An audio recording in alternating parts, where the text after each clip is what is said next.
Should you stake in the ILV Ethereum liquidity pool or in the ILV pool? There are so many variables here, but I've broken down so many numbers today. You guys love my numbers. We're going to go through them today. I have some really good news and bad news. One is probably decidedly better than the other, but for reasons you might not actually realize. There's so many more factors here than people seem to consider. They usually only consider RevDiz versus staking yield and things like that. But there are 3 or 4 other factors that we're going to go over in this video, which is going to explain to you why that doesn't matter as much as you might think it does. And I know that sounds wacky, so stay true to the end and you will get your answers. Now, first, this is brought to you by our sponsor, Augment Clips. Go over, subscribe, check it out. We break down all the Augment episodes into neat little bites. There's like 80 videos on there now and more getting uploaded every day thanks to TSG putting in a lot of work there. So definitely go check it out. If there's any topics that interest you, you can find the title right there. Really, really nifty. The other thing that I'm sponsored by today is the Fang Report. So this is my newsletter. It costs $5 a month, or you can subscribe for free and get most of it for free. But the $5 goes a long way in helping support me. And this is just kind of a way you can help support me. And I'm providing a newsletter every month. And it's a really great read. I put a lot of my heart and soul into it. Basically, anything that doesn't make a video is usually dumped onto this page right here. So it's been a lot of fun to write. I'm excited to write even more articles in the future. But yeah, so let's jump straight into the article now. Basically, I'm looking at the percentage change between Ethereum and ILV. Now, what does this mean? If you go on the Ethereum chart right here, let it load a bit. Okay, that's the ILV chart. All right. The Ethereum chart, you can see it goes down, it goes up, and so on and so forth. Now, most cryptocurrencies are related to each other. They are very, very heavily correlated in a lot of different ways. Ignore all the fib sequences. For now, that is fine. But you'll see Illuvium actually has a really similar structure. Now, what I'm looking at, what I'm focusing on here, okay, is the comparison between the two. So let's first hone in on this section. Now, this video isn't going to be too long. Stay through to the end. This is all really helpful information and will help you learn a lot about crypto and a lot about how these markets work. So as always, not financial advice. So please don't take this as financial advice and always do your own research. Over here, you can see that the past 7 months, January through to July, I've taken the change in price over that 30-day period. Okay, the first to the first. It's just that simple. That's all I've done. What I looked at is the overall change in comparison between the two. What you will notice with most altcoins in comparison to Ethereum is they will actually outperform it both to the upside and the downside. Why is this? Simply, you need less money to move the market. So if you need 100 billion to move Ethereum, let's say 10%, obviously these are imaginary numbers, then you might only need 1 billion to move Illuvium 10%, right? That's really just how it works. So that is why a lot of the smaller altcoins typically tend to outperform Ethereum. Now, what we have here is Illuvium has been subjected to a serious amounts of FUD and just negative sentiment because the game's not out yet, so there's no utility for the token, so to speak, and the token unlocks got a lot of people scared. So what we actually saw was that Ethereum outperformed ILV in every single one of the past 7 months. We're going to return to this in a second, so keep that in mind. It's very, very important.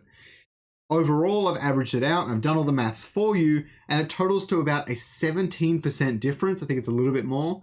A 17% difference where Ethereum has outperformed ILV. Okay, that's unheard of in altcoins. Obviously, it depends on different parts of the cycle and things like that, but I'm not going to bore you with that today. But know that Ethereum has outperformed ILV. Why is this important? Because of the way liquidity pools actually work. Scoriox, what do you mean? How do liquidity pools work? So you know how when you stake in a liquidity pool, you have to put equal amounts of Ethereum and ILV. For example, if 1 Ethereum is worth 1 ILV, you'll need to put 1 of each into the liquidity pool. If 1 Ethereum is worth 2 ILV, you will need 2 ILV and 1 Ethereum to then stake in that liquidity pool. But what this means is that when the prices fluctuate, it actually swaps your tokens for you. And that's what I've calculated in this chart. It will also be in the description, but don't go away yet. You guys need to know how to use it. It will fluctuate. So if Ethereum increases in price a lot, but ILV stays the same, then technically your Ethereum value has increased relative to your ILV value. And what happens is it takes some of that Ethereum and it swaps it for ILV to balance the books. So what this means is that if one token is completely tanking, then the other token will help top it off, and overall your USD value will be a lot higher than if you just held the token that was tanking. Now, a lot of people ask me the question, should I stake ILV or ETH ILV? All right, the liquidity pool.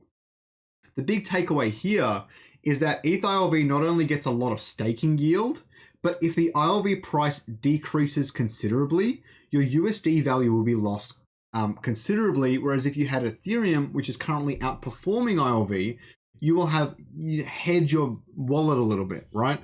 And I've done the maths for you here. What I've done is I've estimated, I've guessed, right? The numbers are actually arbitrary. It's more the ratio that's important here, where I have 17% monthly change month over month for Ethereum going upwards, I guess, and 0% for ILV staying static, which is really close to kind of what we've seen in this past time as the tokens have started unlocking. And what happens is if Ethereum's increasing in comparison to ILV, if you just staked in the ILV pool, you would have about 9 tokens if you had a $1,000 investment, or maybe 25 tokens with a $3,000 investment. But the difference here is that if you use the ETH ILV pool, between your rewards and the ILV you would have started with, and how it's just slowly gotten more and more as Ethereum has outperformed ILV, as you can see here, that slowly Ethereum is being converted to ILV and you're getting the ILV yield. I've just done a standard 70% APR across the months. This could be higher or lower. It's just averaged out, kind of a basis side of setting. But you look, eventually you'll actually have more ILV than you would have had if you just staked ILV. And you would have 0.5 Ethereum as well, which is a lot. If we looked at these numbers on the chart, essentially in USD value, your USD value would pretty much be triple what it would have been if you just staked in the ILV pool. Obviously, we're making a lot of guesses here, but in terms of how the maths works, if Ethereum continues to outperform ILV by about 17%, I'm pretty confident that this is the sort of thing you're going to see. Now, what I think is potentially more likely, now, I don't know if Ethereum's going to keep going up or go down or whatever, but I know 2 things. Firstly, I think Ethereum is going to continue to outperform, especially as the merger is coming up. So it will be outperforming regardless of if it goes up or down. If it goes down, ILV is going to go down further than Ethereum is going. So Ethereum is still going to outperform it. And one thing we should consider is that the most important month is actually July, because that's when the token unlocks started. The token unlocks have suppressed ILV. It stayed very stable, which has been really, really awesome, but it has suppressed it as the rest of the market has been doing really, really well. So if we actually plug these numbers in, where you actually have about a 55% difference, you can see that this changes drastically. Your 13 ILV you started with would actually be converted to about 45 ILV by the time December comes around if all of these numbers stayed static.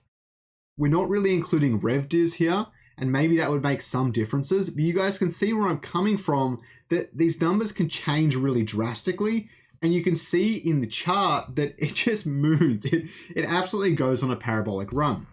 Now, I don't necessarily think this is going to be the case, but just to show you what I mean, you can actually look at it the other way. So say Ethereum only increases 10% every month, but ILV manages to decrease 30% every month. Now, obviously a little bit unrealistic because by December you have a $20 ILV, which is highly unlikely. But you can see that you get some really similar figures where you're ending with 47 ILV and 0.3 ETH, and your USD value is still outperforming if you just bought ILV. So this is kind of where I stand. I think the ETH ILV pool is still the big play here, at least until that APR drops considerably down to like even the 30 to 50% range, then I might start considering it. But until we know when the game is coming out, I personally believe, and this is not financial advice, that the ETH ILV bet is significantly safer since you have the Ethereum in there to help hedge everything else, right? And the staking yield is still great. There's so much more. Also, you're still getting RevDiz and all that sort of stuff, but it seems like a much better way to go in terms of the maths. All right, I did the maths for you. I did all the calculations. I'll put the Google Sheet down in the description, in pin comment and stuff if I have the chance. Thanks guys for watching. I hope you got something out of it. I hope you learned something about the crypto markets and liquidity pools and how they worked. Please chuck a like, chuck a sub down below if you're not subbed already. I really appreciate all the support, everyone. Have a good evening. Thanks for watching the video, guys, and don't forget to watch this next video down there in the bottom left-hand... Wait. It's doing that thing again. Wait.